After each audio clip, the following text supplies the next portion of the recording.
Este cartel é o que certifica que a fachantada está dado de alta no Rexistro Único de Entidades Prestadoras de Servizos Sociais da Xunta de Galicia.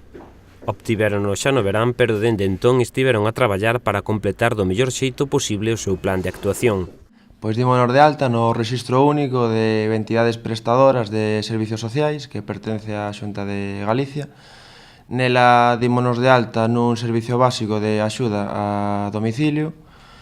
A encargada de facer esta tarefa é a auxiliar de enfermería, que fai as tarefas ou as actividades de atención de carácter tanto persoal do paciente como as de carácter doméstico.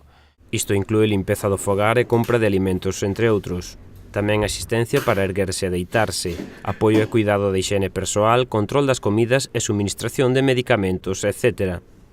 A maiores existen dous servizos de carácter complementario, un de fisioterapia a domicilio e outro de terapia ocupacional da que se dan máis detalles.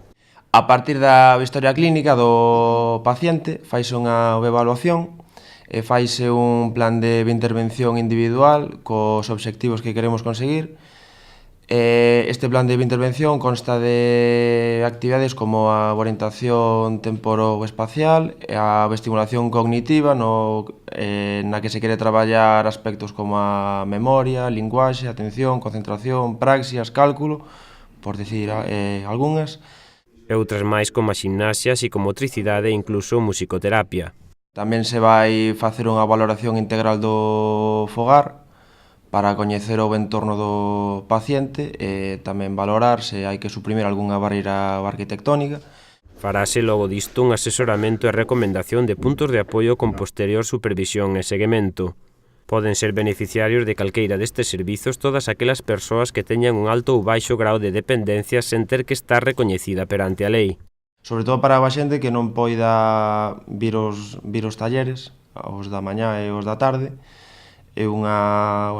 é algo interesante para a xente que non se poida desplazar do seu domicilio ou que os horarios que nos poñemos non sexan do todo bons para eles.